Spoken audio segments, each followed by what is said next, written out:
The story begins with the sound of a metal grinder screeching against rusted steel in an industrial workshop. The hum of the factory floor fades into the background as Ethan Mallory, 24, works late, his face streaked with grease, his movements methodical. A young man of few words, Ethan is locked in the solitary rhythm of his labor, using physical work to distract himself from the gnawing silence in his life. The harsh sound of his grinder abruptly halts as the phone rings, piercing through the silence of the shop. Ethan wipes the sweat from his brow with a grimy glove, surprised by the interruption. He answers it with a detached, almost automatic, "Yeah." His voice is rough, cracked from the hours of work. The voice on the other end is steady, but the words hit Ethan like a punch in the stomach. "Mr. Mallory," the voice pauses, then adds with slow deliberation, "We've found your mother." The words echo in the empty workshop, the space around him suddenly feeling too vast. He doesn't immediately respond, his thoughts clouded by a mixture of disbelief and a sinking, gnawing sensation in his gut. The detective on the other end continues, unaware of Ethan's shock. "A body has been recovered. It's been identified. We're sure it's her. Martha Mallory." Ethan's breath catches in his throat. His mind flashes back to 1983, to the night when his mother, Martha, and her colleague Clara Shaw disappeared from the I-80 truck stop diner. The whispers of rumors, the cold case that had never been solved. All these years of silence, of wondering, of imagining the worst. Had it been a trucker, a random accident, or something worse? But now, 12 years later, the truth is starting to surface. Ethan's world comes crashing down around him.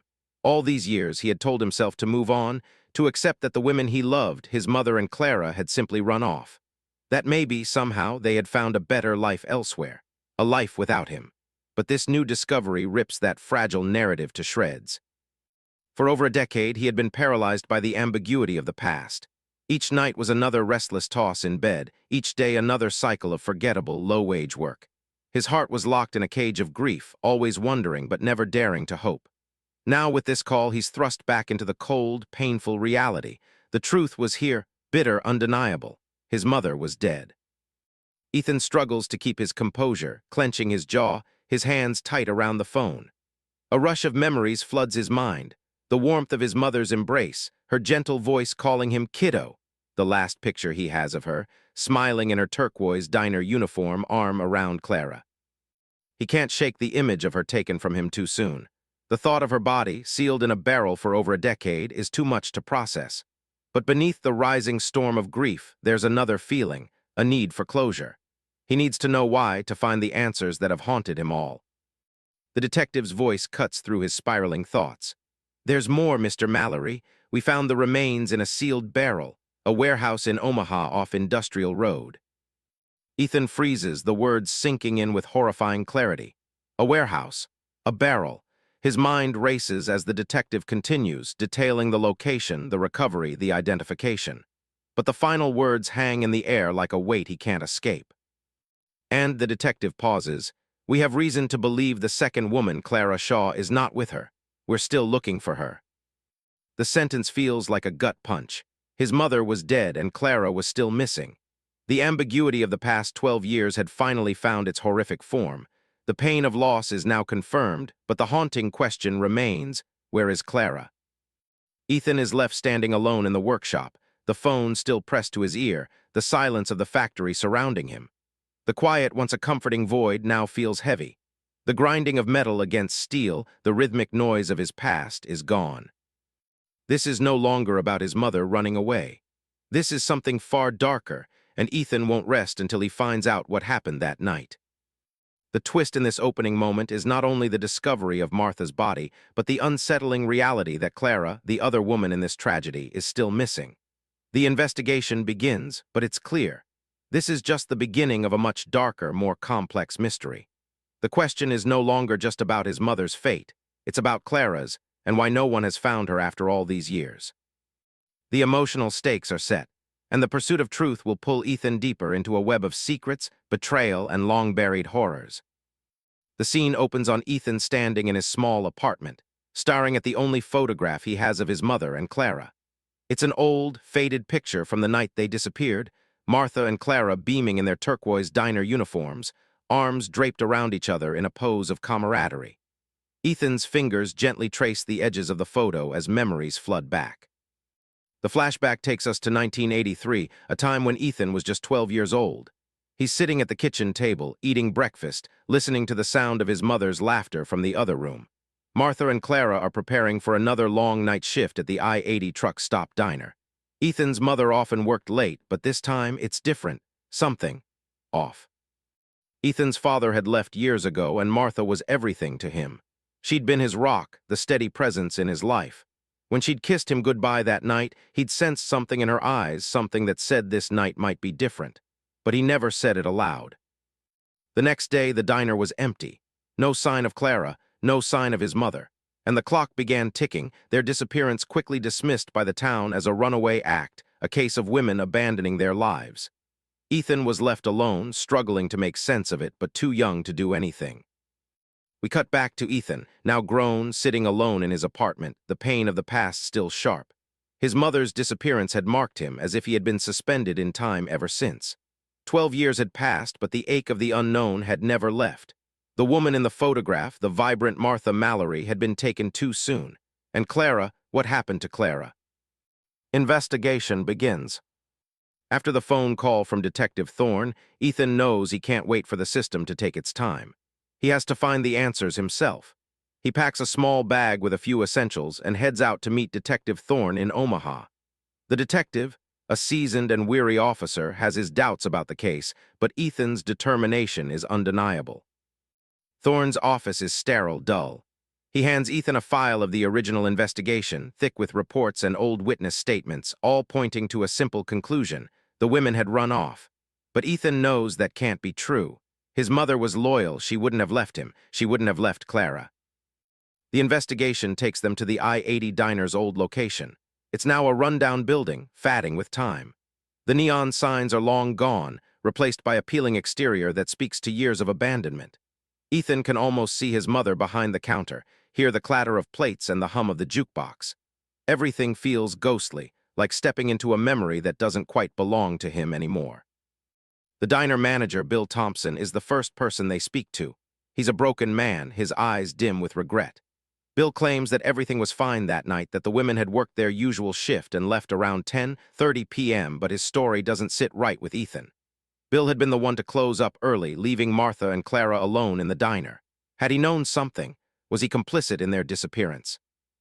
Bill's evasiveness grows as Ethan presses him. Finally, Bill admits that there was someone else in the diner that night.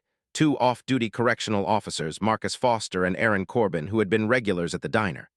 Bill remembers them vaguely, two young men who often came in late for coffee. Bill says nothing seemed unusual about that night, but Ethan's instincts tell him otherwise. Foster and Corbin were among the last people to see the women. As Ethan digs deeper, he stumbles across something that changes the course of the investigation.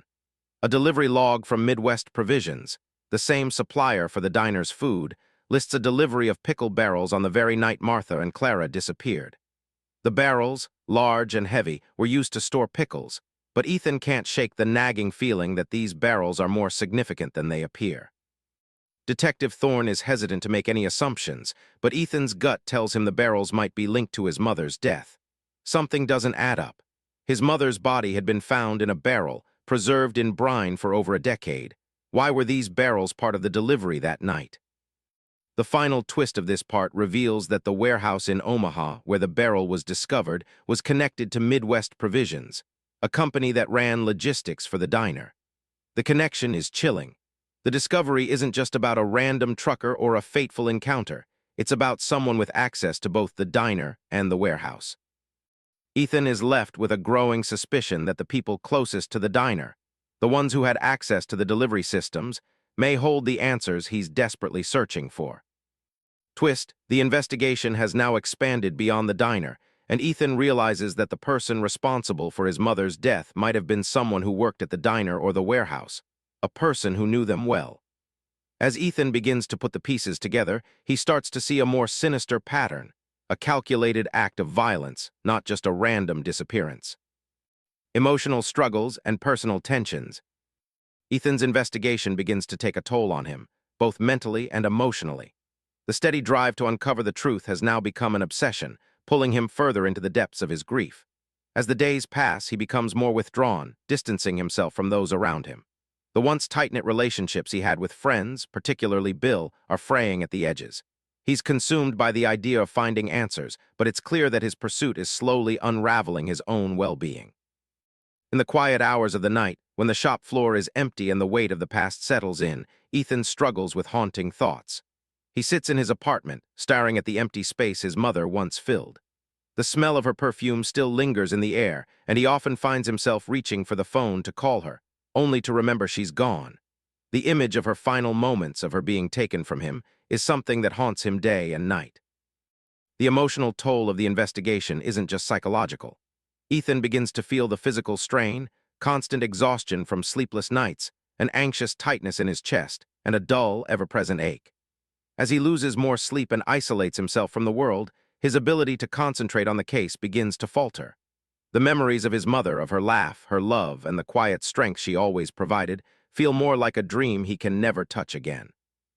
It's an overwhelming sense of loss that sits like a weight on his heart. Ethan becomes fixated on one person, Leon Dobbins. The warehouse foreman has surfaced as a person of interest, and Ethan's obsession with uncovering his connection to the case intensifies. Dobbins is a man who blends into the background, a regular, unremarkable figure in Ethan's life. But now, the pieces are starting to fall into place. Ethan learns that Dobbins worked both at the warehouse and had ties to the diner, often stopping in late at night, a frequent face in the shadows. But the deeper Ethan digs into Dobbins' background, the more unsettling the details become. Dobbins had been obsessively focused on Clara, but had he taken things too far? The more Ethan learns about the man's interactions with Clara, her discomfort with his advances, her repeated rejections, the clearer it becomes that something sinister may have occurred that night. As Ethan attempts to piece together Dobbins' movements, he faces more frustration. There's little information to work with, and no one seems to have witnessed anything significant. It feels like Dobbins may have covered his tracks well, or perhaps he was never the primary suspect in the first place. Ethan's frustration begins to boil over. He's convinced that Dobbins is hiding something, but every lead feels like it's slipping through his fingers. The investigation becomes a slow grind, each day filled with disappointment and dead ends. Ethan's obsession grows and his frustration turns to anger. The people who were supposed to help him, Detective Thorne, Bill, seem distant and unsupportive. The frustration builds, and Ethan's emotions begin to fracture under the pressure. The case that was supposed to bring him closure has instead become his undoing, pulling him deeper into a spiral of grief, guilt, and isolation. The emotional impact of the investigation is evident in Ethan's interactions. He grows more short-tempered with Bill, who has been his friend since childhood. Bill tries to offer support, but Ethan, consumed by the case, shuts him out. He spends less time at the fabrication shop, abandoning his job for longer hours of solitary searching. His emotional detachment causes friction in his relationships. Bill is growing concerned, but Ethan is too far gone to see it. One evening, Bill attempts to confront Ethan about his emotional state. Bill pulls him aside at the diner, asking if he's okay, if he's really handling this investigation the way he should. "You've been on edge for days, man," Bill says, his voice filled with concern. "This isn't healthy. You've got to give it a rest before you burn yourself out." Ethan's response is sharp, angry. He lashes out, demanding that Bill stop trying to fix him. The pain of losing his mother, the years of uncertainty, it's all too much for him. "You don't understand," he snaps. "You don't know what it's like to lose someone and never know why, to never know the truth." Bill, stunned by the outburst, falls silent. He knows Ethan is consumed by grief, but he's beginning to worry that the search for answers is pushing Ethan into a dangerous place. Bill's warning is clear. The deeper Ethan goes, the more he risks losing himself in the process. As Ethan's frustration peaks, he receives an unexpected call from Detective Thorne. The message is brief, but the gravity of it stops Ethan in his tracks. "We've got something," Thorne says, his voice colder than usual. "We're taking another look at the evidence. There's a new lead we're following, one that ties Dobbins more directly to the night your mother and Clara vanished." Ethan's pulse quickens. He listens intently as Thorne details a new piece of evidence, a maintenance log from Midwest Provisions showing Dobbins was working late that very night, on the same shift as Martha and Clara. The log confirms Dobbins was not only at the diner that night, but also at the warehouse shortly after the women disappeared. His movements are now under scrutiny. Thorne adds, "We think Dobbins might have been the last person to see your mother and Clara, and we've got an informant who claims Dobbins was acting suspiciously around the time they vanished." Ethan's thoughts race. The investigation is finally making progress, but is it too late? And more importantly, has Dobbins been hiding in plain sight all this time? In the closing moments, Ethan's phone buzzes with a text message from an unknown number. The message is cryptic. "I know what happened to Clara. Meet me tonight. I'll tell you everything." Ethan's heart skips a beat. Is it someone who knows the truth? Someone with the answers he's been desperately searching for? The urgency mounts as Ethan grapples with the decision. Should he trust this anonymous source? Is this the break he's been waiting for, or is he being lured into a trap? The night ahead promises to unravel even more secrets, secrets that could change everything. The scene opens on Ethan, driving late into the night toward a nondescript warehouse just outside Omaha. His mind is racing, the weight of the anonymous text message heavy in his pocket. He's unsure what awaits him, but he's sure of one thing: the truth is getting closer. The informant's meeting point is obscure, a dead-end alley next to a boarded-up building. His hand shakes slightly as he parks, glancing nervously at the empty street. He steps out of the car, the cold Nebraska air biting his skin. As he approaches the meeting spot, his senses are heightened, every creak of the wind against the buildings feeling like a warning. He reaches the corner and stops, scanning the shadows. There's no sign of the person who contacted him, but a soft voice calls from the darkness, startling him. "I know what you're looking for." A figure steps out of the shadows, a man in his mid-30s, with unkempt hair and a nervous energy that immediately raises Ethan's suspicions. His clothes are cheap, too clean for someone used to the dirt and grime of a warehouse. His eyes flicker around as though he's afraid of being seen. "I'm not here to waste your time," the man says, voice shaky. "I used to work at the warehouse. I saw things I shouldn't have." Ethan's pulse quickens. "What did you see?" he demands, his voice tight with anticipation. The informant glances nervously over his shoulder, checking for any sign of trouble. "It's not just about your mom, it's about Clara too. They were taken. But it wasn't random. Someone was watching them." He hands Ethan a crumpled envelope with faded documents inside.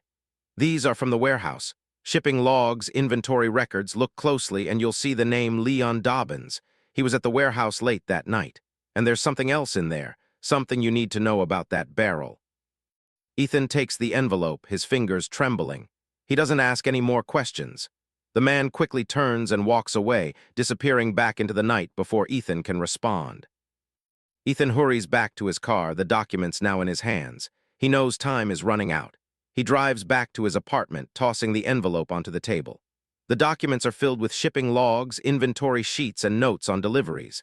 But one particular log stands out: a shipping order from October 1983, a few days before his mother's disappearance. It lists a bulk order of barrels, including the same type of barrel that held Martha's remains.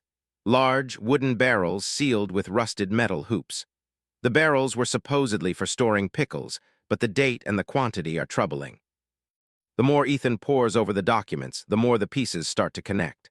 The barrels were delivered to the I-80 truck stop diner that night, coincidentally the same night his mother and Clara disappeared. But there's more. The delivery log lists a person responsible for the shipment, Leon Dobbins. The name stares back at him like a final puzzle piece snapping into place. Suddenly, everything begins to make sense. Dobbins wasn't just a regular maintenance worker. He was the one who had the means to get the barrels, transport them, and Ethan realizes with a chill, seal them shut. He had access to the warehouse and the diner. He knew the routine, and he knew exactly how to cover his tracks. The truth Ethan has been chasing for so long is now staring him in the face. But there's a more pressing question. What does Dobbins have to do with Clara's disappearance? Ethan stands up abruptly, the documents in his hand, his mind reeling. He needs to speak with Thorne to show him what he's uncovered. But before he can even make the call, his phone buzzes again. It's a text message from an unknown number. "You're too close. You won't like what you find. Stay out of this." The message is ominous, chilling. The fear Ethan felt earlier now returns, but it's mixed with something darker. Someone is watching him. Someone who doesn't want him to uncover the truth. The warning doesn't deter him, but it's enough to remind him that Dobbins isn't the only one who wants to keep the past buried. Just then, the door to his apartment creaks open. Ethan freezes. It's only Bill, entering hesitantly. Bill's face is pale, his hands trembling slightly as he closes the door behind him. "I heard about your meeting tonight," Bill says, his voice strained. You're getting too close, Ethan. You need to let the police handle this. You're crossing lines. Ethan looks at Bill, his frustration boiling over. You think I can trust the police? They've failed me for 12 years. They've ignored the truth. They've ignored her. My mom, Clara. His voice breaks, but he forces himself to continue. I can't stop now. I have to know what happened. Bill's eyes widen in realization. He steps forward, his expression conflicted.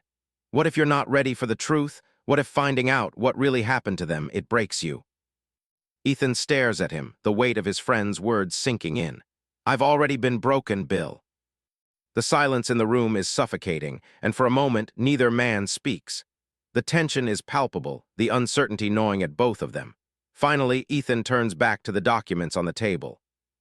I have everything I need to finish this, he says quietly, more to himself than Bill. I'm going after Dobbins, he's the key to everything, and I'm going to find Clara. The twist in this part lies in the shocking discovery that Leon Dobbins was the one who not only had access to the diner's supply chain, but also was directly responsible for the barrels that contained his mother's remains. The true scale of Dobbins' involvement, his connection to both Martha and Clara, is now undeniable. Ethan's search for the truth has led him to the edge of something dark, something deeper than he could have imagined. But with an anonymous threat warning him to stay away, Ethan realizes that this investigation is far more dangerous than he ever anticipated. The stakes have shifted from finding answers to survival, and the past is CL, the night is thick with tension, as Ethan drives to the rundown warehouse on Industrial Road, the place that has slowly turned into the centerpiece of his investigation. Armed with the documents he unearthed and the conviction that Leon Dobbins holds the key to his mother's death and Clara's mysterious disappearance, Ethan's mind is sharp, focused. He can feel the pressure mounting in his chest, but it's nothing compared to the gnawing uncertainty he's lived with for years. The warehouse looms ahead, its faded exterior casting long shadows in the moonlight. Ethan parks his car at a distance and approaches on foot, his boots crunching on the gravel. His heart pounds in his ears. He spent years chasing the ghost of this moment, but now it feels real. He can almost taste the confrontation with Dobbins, a man who he believes knows far more than he's ever let on. As he approaches the entrance, Ethan hears the sound of footsteps behind him. He turns, his pulse quickening, but it's only Bill walking up with cautious resolve. You're really doing this, huh? Bill says quietly, his breath visible in the cold air. His eyes are dark with concern, but there's an understanding in them. He's been through this with Ethan before, the obsession, the refusal to let go. But this time, it's different. This time, Ethan is no longer just searching for closure. He's stepping into a confrontation that could change everything. Ethan nods. I need to know, Bill. I have to hear it from him. Together, they walk toward the door, the silence hanging heavy between them. Inside, the warehouse is eerily quiet, the kind of place where the only sounds are the creaks of the building settling and the scuffle of footsteps on concrete. They move cautiously, the beam of their flashlights cutting through the darkness. Dobbins' figure appears at the far end of the warehouse, illuminated for just a moment by the flashlights before he steps back into shadow. His face, gaunt and weathered by time, appears momentarily unsure, before settling into an unsettling calm. Didn't think anyone would come looking this long? Dobbins' voice is low, smooth, almost too calm for the situation. He's waiting for them as if he's been expecting this. You don't want to do this, Ethan. Ethan's throat tightens and his hands tighten around the stack of documents he's holding. I want answers. It's time for you to stop hiding. What happened to my mom? What did you do to Clara? Dobbins' eyes flicker to the documents in Ethan's hand, then back to Ethan, his smile cold. You've got the wrong man, but you're getting closer, aren't you? The air between them is charged, the weight of the years of silence and lies hanging in the air. Ethan takes a step forward, fists clenched. Tell me everything. But before Dobbins can respond, the sound of sirens cuts through the silence of the night. Flashing red lights reflect off the distant warehouse windows. Setback. Ethan freezes, his heart dropping. Dobbins' smug smile falters, and in that split second of distraction, the reality hits Ethan like a punch to the gut. He's been set up. Dobbins isn't afraid of the police. In fact, he might have just called them himself. Guess your little search just got interrupted, Dobbins says with a chuckle. You should have stayed out of it, kid. Ethan whirls around to find Detective Thorne and two uniformed officers pulling up, their headlights slicing through the darkness. Dobbins steps back into the shadows, disappearing into the labyrinth of crates and old machinery. The police don't even look surprised to see Ethan there. Thorne's expression is unreadable as he approaches, his eyes narrowing. "What the hell are you doing here, Mallory?" he asks, his voice hard with authority. "This is police business. You're not authorized to be here." Ethan opens his mouth to argue, but Thorne cuts him off. "You're jeopardizing the investigation. We've got enough problems without you mucking everything up. This is a crime scene now." Bill steps forward, his voice tense but calm. "Ethan was just trying to get answers. He's been living with this for years. He deserves to know the truth." Thorne shakes his head, his jaw tight. "The truth doesn't matter if it gets him killed. You can't just go charging in without any backup." Ethan's fists tighten as the police close in, the officers taking control of the scene. He feels the crushing weight of defeat. The truth is slipping away, just out of his reach. The urgency he's felt for so long is being smothered under the suffocating reality of the system's slowness and bureaucracy. But the worst part isn't the failure of the investigation or the police presence. It's that Ethan has been led here by his own hands, and now he's watching Dobbins slip further into the shadows. The man is too calm, too confident. Ethan realizes with a sickening certainty that Dobbins has been playing this game much longer than he could have imagined. As the police cordon off the warehouse and begin their work, Thorne approaches Ethan. His eyes are tired, but there's something new in them now, something like respect or maybe pity. "You're not going to get this done alone, Mallory," Thorne says quietly. "But we can help. We'll get the search warrant. We'll get the evidence, but you need to back off. We'll handle it from here." Ethan's frustration is palpable. His breath comes in shallow gasps as he looks at the detective, his anger bubbling beneath the surface. "You don't understand. It's not just about the case anymore. It's personal. I can't." "Enough," Thorne interrupts, his voice firm. "You're not a cop. You can't do this. If you go any further, you'll be crossing lines that'll make it impossible for anyone to help you. I'm warning you." Ethan doesn't respond. Instead, he glances back at the shadows where Dobbins had disappeared, his mind racing. Thorne's words echo in his mind, but they don't have the same weight they once did. Ethan knows he can't stop now, not when he's this close. With a final glance at the detective, Ethan turns away, walking toward his car, the anger and uncertainty swirling inside him. He knows the police will move too slowly, but he also knows he's running out of time. Dobbins is slipping through his fingers again, and the deeper Ethan digs, the more dangerous it becomes. But there's no going back now, not when the truth is so close. Twist, as Ethan drives away, a sudden, chilling thought hits him. The sirens, the police interference, they were no coincidence. Someone tipped off Dobbins. Someone inside the investigation has been working against him, but who osing in faster than he can catch up? The fog of doubt that's been clouding Ethan's mind finally begins to clear as he drives through the darkened streets of Omaha. The weight of everything, his mother's death, Clara's disappearance, the ominous threats, the slow-moving investigation, finally feels like it's culminating in one final push. His pulse races with both anxiety and resolve. He's been waiting for this moment, and now that it's here, there's no turning back. Ethan makes a decision that will alter the course of the investigation. He's going to confront Leon Dobbins alone. He's done playing by the rules, done waiting for the police to take action. This time, he's not leaving anything to chance. He arrives at the farmhouse, the same farmhouse he had visited earlier, the abandoned property that had felt like a key to the past. The farmhouse where Dobbins once worked and where the truth about Clara's captivity may be buried. The wind picks up as Ethan approaches, the darkness amplifying his growing sense of dread. The house looks as if it has been forgotten by time, overgrown with weeds and the decay of neglect. But the house isn't empty, not anymore. He stops near the boarded-up storm cellar and glances around. Something feels different this time. It's as though Dobbins knows Ethan's coming, the tension in the air thick with unspoken threats. Ethan reaches for the crowbar he brought with him, the weight of it reassuring in his hand. This is it, the final confrontation. Ethan pulls open the cellar doors with a force that echoes in the still night air. As he descends into the dark, the smell of mildew and decay is overpowering. His flashlight cuts through the blackness, illuminating the shadows of old furniture and forgotten objects. The cellar feels colder, more oppressive than it did before. Ethan's steps echo in the silence, each movement more deliberate than the last. Suddenly a noise, a faint scraping sound, breaks the stillness. His heart skips a beat, he stops, and then through the dim light he sees him. Leon Dobbins.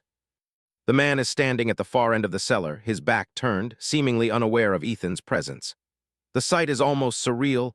Dobbins, once a quiet figure in the background of Ethan's life, now stands in front of him like the embodiment of everything he's been chasing. The truth, finally within reach. Ethan calls out, his voice steady but filled with raw anger. "I know what you did." Dobbins slowly turns around, his expression cold, as if he's been waiting for this moment. "You really want to know, don't you?" he says, his voice low and unsettlingly calm. "You should have stayed away, Ethan. You had your answers, but you didn't want them. You wanted revenge." Ethan's eyes narrow, his fingers tightening around the crowbar. "I want the truth, everything. What did you do to my mother? What happened to Clara?" Dobbins smirks, his eyes glinting in the flashlight's beam. "You've been digging around for too long. You don't know what you're dealing with." He takes a step toward Ethan, the darkness around them growing thicker. "You think you're the first to ask questions? I've been playing this game a lot longer than you." Ethan's breath quickens, the words cutting through him like ice. "You killed her, you killed my mother, and you took Clara." Dobbins shrugs nonchalantly. "Your mother was in the way, Clara, she was. A complication. I never meant for it to go this far, but I had to keep things quiet. It's easier that way. You wouldn't understand." Ethan's pulse is racing. The anger, the grief, it all boils over. The years of unanswered questions, the sleepless nights, it's all coming to a head now. He steps forward, thrusting the crowbar out of reflex, but Dobbins steps back, his calm demeanor unshaken. Suspense builds. "Ethan, you don't know how hard it is," Dobbins continues, his voice almost soothing, like a predator explaining his logic. "It's easier to keep them in the shadows. They won't tell anyone if they never see the light. And if you don't understand that, then you'll never understand what I did to Clara." Ethan recoils as the weight of the admission crashes into him. Clara had been held captive, tortured, perhaps, for months. His stomach turns as Dobbins casually relives the horror, treating the entire ordeal like a business transaction. "Your mother didn't want to cooperate," Dobbins says with a cold laugh. "And Clara, well, Clara just couldn't accept that she wasn't going anywhere. She was a stubborn one. But in the end, she saw things my way." Ethan's world spins. The hatred he feels for Dobbins, for the monster standing in front of him, is palpable. This isn't just the man who killed his mother. This is the man who destroyed a life, an innocence. He's the person who ripped apart everything Ethan had left. But there's one thing Ethan knows for certain now. Clara isn't just missing. She's not somewhere out there. She's been here all along. Suddenly, Dobbins moves toward him, slowly, deliberately. His hand slips into his jacket pocket. Ethan tightens his grip on the crowbar, but before he can react, Dobbins pulls out something small, a folded photograph. He holds it up, his eyes gleaming in the dim light. "This is Clara, the last photo I took of her before she finally accepted her fate." Ethan takes a sharp breath, his hands trembling as Dobbins hands over the photo. It's Clara, but the image is different from the bright, smiling woman Ethan remembers. The photo shows Clara, her eyes hollow, her face bruised, as if she's seen a lifetime of pain in a matter of months. She never left this place, Ethan. She never had the chance," Dobbins says, his voice taunting, as if he's reveling in Ethan's shock. The photograph falls from Ethan's fingers, his stomach turning. It hits the ground with a soft thud. The realization hits like a hammer. Clara isn't just a victim of abduction. She has been here. She was held, broken, and discarded by someone she once trusted. And now Ethan is left with nothing but a haunting truth and a burning desire for vengeance. But before he can process the full extent of what Dobbins is saying, a sharp crack rings out from the darkness. Someone's here. Someone has been watching them this entire time. Dobbins stops mid-sentence, his eyes darting toward the sound. Ethan's body goes rigid. "Who's there?" he demands, but no answer comes. The tension in the air thickens, the unknown presence lurking just out of sight. Ethan's pulse quickens. Dobbins' face twists into a grin. "You really don't get it, do you? You thought I was the only one." Before Ethan can react, the cellar doors burst open.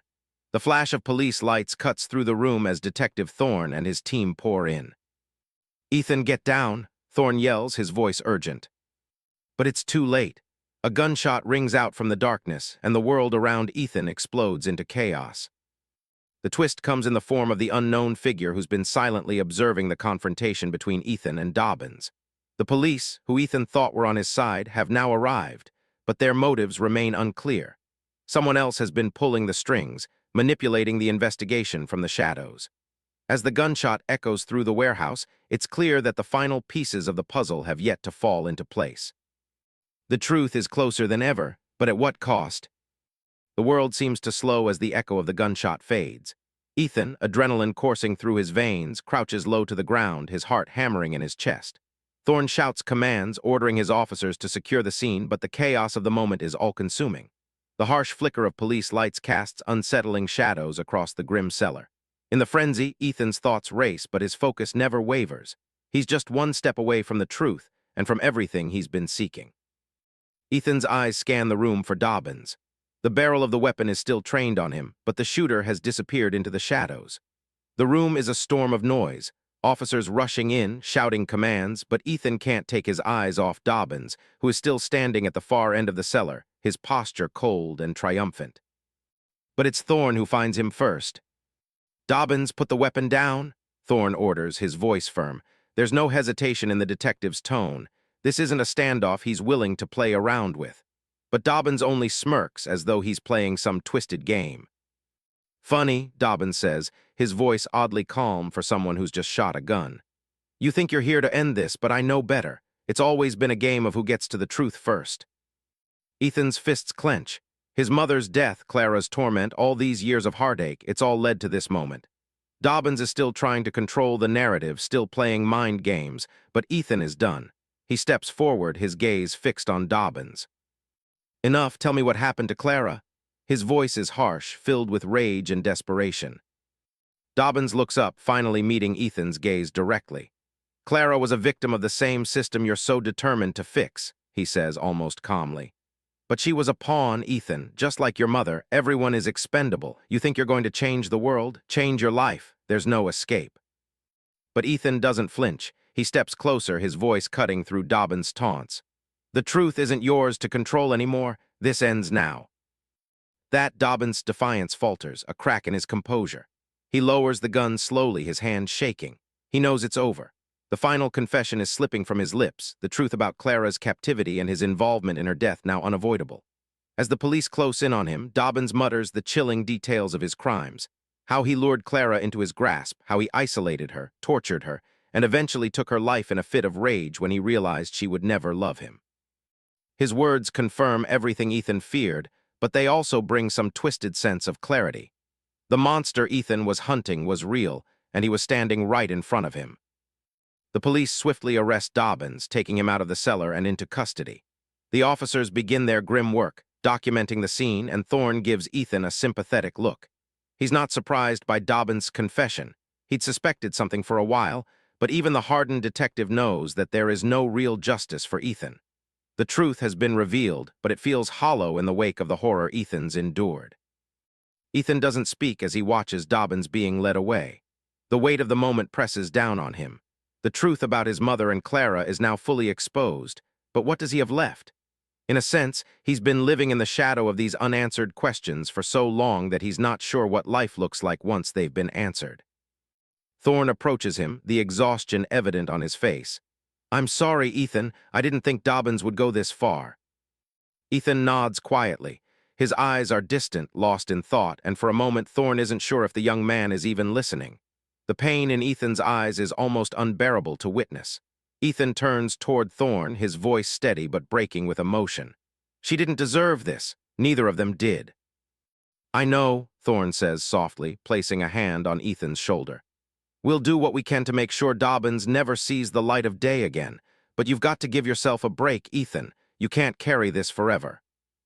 Ethan just shakes his head. He doesn't have the words to respond, not yet. Maybe he never will. The days after the confrontation blur together as Ethan navigates the aftermath. He takes the time to say goodbye to his mother and Clara, though it feels like he's been doing that every day for the past 12 years. He arranges the funerals, facing the stark reality of loss all over again. But in the midst of grief, he finds moments of solace. With Dobbins in custody, there's a quiet sense of justice, if not closure, then at least a finality to the chaos that had overtaken his life. The police investigation wraps up quickly. Dobbins is convicted of first-degree murder and kidnapping for both Martha and Clara, sentenced to life in prison without parole. The media frenzy that follows is inevitable, and Ethan becomes a reluctant figure in the public eye, his mother's death finally given the attention it deserved. But no amount of headlines or public attention can erase the scars left behind. The town of Kearney, where the investigation began, feels different now. The diner where his mother once worked has been torn down, replaced with a new establishment. The people who once whispered behind closed doors about Martha and Clara's disappearance now speak of them with a sense of closure and guilt. Ethan has learned the hard way that the world isn't as simple as black and white, but there's still hope in the gray areas. The emotional weight begins to lift slowly. It's a process, one that will take time, but the first steps are taken. For the first time in years, Ethan doesn't feel like he's tethered to the past. He has faced the truth, and in doing so, he begins to reclaim the life that was stolen from him all those years ago. The final moments of the story find Ethan standing on the edge of the prairie, overlooking the vast emptiness. He takes a deep breath, feeling the cool Nebraska wind against his face. The horizon stretches out before him, open and wide, just like his future. Ethan knows that there will always be scars, reminders of what he's lost. But as he watches the sun rise over the fields, he finally feels a sense of freedom. Freedom not from the pain, but from the haunting uncertainty that has followed him for so long. He's not sure what lies ahead, but for the first time, he's ready to face it. He starts walking, the vast emptiness ahead of him no longer a burden, but a path forward. The past will always be part of him, but the future is his to write. As the sun rose over the Nebraska prairie, Ethan Mallory took his first step into the unknown. And for the first time in 12 years, he wasn't afraid.